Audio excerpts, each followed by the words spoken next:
Good morning बच्चों। आज हिंदी कक्षा में आपका स्वागत है। मैं हूं स्वाति गुप्ता, आपकी हिंदी टीचर। और हिंदी फर्स्ट में मैं आपको पहला अध्याय पढ़ाऊंगी, जो कि है एक कविता जिसका शीर्षक है मनुष्यता। यह कविता मैथिली शरण गुप्त जी द्वारा लिखित है। यह कविता मैथिली शरण गुप्त जी ने लिखी है। तो ये कविता का अध्ययन करने से पहले मैं आपको मैथिली शरण गुप्त जी के बारे में कुछ बताना चाहूँगी। मैथिली शरण गुप्त जी का जन्म सन 1886 में हुआ था। कहाँ हुआ था? उत्तर प्रदेश, झांसी में चिरगांव नाम का एक छोटा सा गांव था, वहीं पर हुआ था। यूँ तो इनकी बहुत सी प्रमुख रचनाएं हैं, पर कुछ प्रमुख रचनाओं के बारे में मैं आपको बताऊँगी। इनकी प्रमुख रचनाएं हैं साकेत, यशोधरा, जयद्रथ व्रत, वध आदि। इनकी जो मृत्यु है वो 1964 में हुई थी। मैथिली शरण गुप्त जी हमारे देश के राष्ट्रकवि हैं। मैथिली शरण गुप्त जी ने इस कविता के माध्यम से मनुष्य को यह सीख देने की कोशिश की है कि जो मनुष्य सिर्फ अपने लिए जीता है वह मनुष्य नहीं है। मनुष्य का धर्म है कि केवल अपने स्वार्थ तक निहित नहीं रहता, बल्कि उसका सच्चा धर्म है कि और लोगों के काम आए।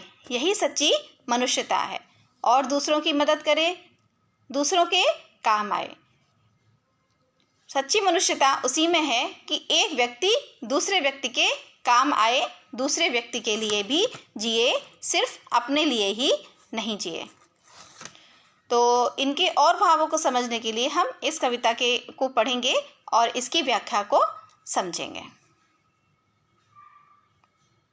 विचार लो कि मर्त हो न मृत्यु से डरो कभी, मरो परंतु यो मरो कि याद जो करे सभी। हुई न यो सुमृत्यु तो वृथा मरे वृथा जिए, मरा नहीं वही कि जो जिया न आप के लिए।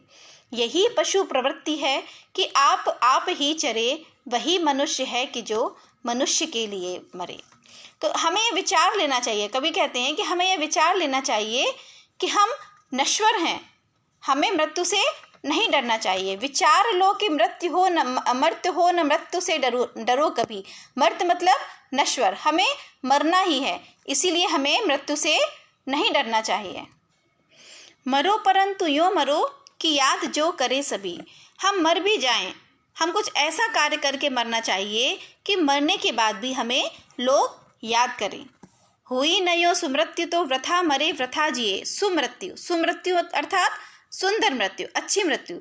कवि ने कहा है, उन्होंने कहा है कि अगर हमें सुंदर मृत्यु नहीं मिली तो हम बेकार में ही जिए और बेकार में ही मर गए। सुंदर मृत्यु अर्थात अगर हम दूसरों के काम नहीं आए तो हमारा जीना भी बेकार है और मरना भी बेकार है। अर्थात हम आए, हम बेकार ही जिए और बेकार ही मर गए। मरा नहीं वही कि जो जिया न आप के लिए। सिर्फ वही व्यक्ति नहीं मरा, उसका मरना, वही व्यक्ति नहीं मरा जो दूसरों के लिए जीता है। उसका नाम, जो व्यक्ति दूसरों के काम आता है, दूसरों के लिए जीता है, दूसरों के लिए सोचता है, दूसरों के लिए अच्छे कार्य करता है, उसका नाम मरने के बाद भी अमर हो जाता है। अर्थात लोग हमेशा उसको याद रखते हैं। यही पशु प्रवृत्ति है कि आप ही चरे। गुप्त जी ने कहा है कि अपने लिए तो सभी जीते हैं, अपने आप के लिए जीना एक पशु प्रवृत्ति है। सिर्फ पशु ही है जो अपने लिए जीता है, उसे दूसरों की परवाह नहीं रहती।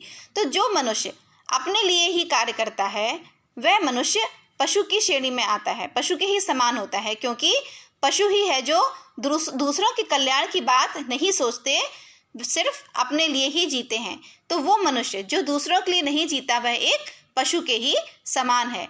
वही मनुष्य है कि जो मनुष्य के लिए जिए, मनुष्य के लिए मरे। वही सच्चा मनुष्य है जो दूसरों के लिए जीता है, अपने लिए नहीं। उसको सब याद रखते हैं और वही मनुष्य अमर रहता है। रहो न भूल के कभी मदांध तुच्छ चित्त में, सनाथ जान आपको करो न गर्व चित्त में। अनाथ कौन है यहाँ त्रिलोकनाथ साथ हैं, दयालु दीन बंधु के बड़े विशाल हाथ हैं। अतीव भाग्यवान है अधीर भाव जो भरे, वही मनुष्य है कि जो मनुष्य के लिए मरे। रहो न भूल के कभी मदांत तुच्छ चित्त में, अर्थात मनुष्य को धन के लालच में कभी भी मद में अंधा नहीं होना चाहिए।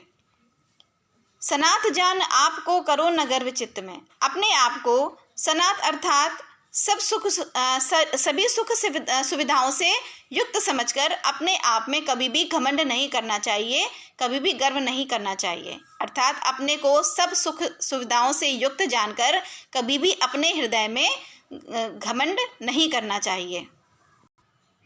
अनाथ कौन है यहाँ, त्रिलोकनाथ साथ हैं। अर्थात इस संसार में कोई भी अनाथ नहीं है।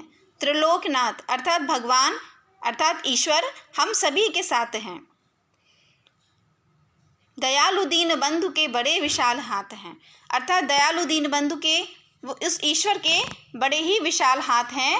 वह किसी को असहाय नहीं छोड़ता, वह सब पर अपनी कृपा बनाए रखता है। अतीव भाग्यवान है अधीर भाव जो भरे, वही मनुष्य है कि जो मनुष्य के लिए जिए। अतीव मतलब अत्यंत भाग्यवान है वह व्यक्ति जो अधीरता का भाव हृदय में रखता है। वह व्यक्ति बहुत ही भाग्यवान है जो अधीरता का भाव हृदय में रखता है। वही मनुष्य है कि जो मनुष्य के लिए जिए। अर्थात वही सच्चा मनुष्य है जो अपने लिए नहीं, स्वयं के लिए नहीं, बल्कि दूसरों के लिए जीता है। चलो अभीष्ट मार्ग में सहर्ष खेलते हुए, विपत्ति विघ्न जो पड़े उन्हें ढकेलते हुए। घटे न हेल मेल हाँ, बढ़े न भिन्नता कभी, अतर्क एक पंथ के सतर्क पांत हों सभी। तभी समर्थ भाव है कि तारता हुआ तेरे, वही मनुष्य है कि जो मनुष्य के लिए मरे। चलो अभीष्ट मार्ग में सहर्ष खेलते हुए, अर्थात अभीष्ट मार्ग अर्थात इच्छित, आपका जो भी इच्छित मार्ग है, जहाँ भी आप जाना चाहते हो उस मार्ग पर खुशी से, सहर्ष मतलब खुशी के साथ खेलते हुए हमें आगे बढ़ते रहना चाहिए। विपत्ति विघ्न जो पड़े उन्हें ढकेलते हुए, जो भी विघ्न बाधाएं, जो भी विपत्तियां आए उन्हें आगे ढकेलते हुए हमें आगे ही बढ़ते रहना चाहिए। घटे न हेल मेल हाँ, बढ़े न भिन्नता कभी। बिना किसी, कभी कहते हैं कि हमारे बीच का तालमेल कभी भी कम नहीं होना चाहिए, कभी भी घटना नहीं चाहिए, और हमारे बीच में कभी भी भिन्नता नहीं बढ़नी चाहिए। हमें हमेशा हेल मेल अर्थात मिलजुल कर ही रहना चाहिए। अतर्क एक पंथ के सतर्क पांत हो सभी। हमें बिना किसी तर्क के हम सभी को बिना किसी तर्क के एक साथ एक ही पथ पर आगे बढ़ते रहना चाहिए। अर्थात हमें कोई भी भेदभाव नहीं करना, हमें किसी के साथ भी भेदभाव नहीं करना चाहिए, किसी को छोटा बड़ा नहीं समझना चाहिए, किसी को गरीब अमीर नहीं समझना चाहिए। हमेशा सबके साथ में एक साथ आगे बढ़ते रहना चाहिए। तभी समर्थ भाव है कि तारता हुआ तरे। समर्थवान व्यक्ति वही व्यक्ति समर्थवान है जो दूसरों को तारता हुआ आगे बढ़े, अर्थात दूसरों की मदद करता हुआ आगे बढ़े।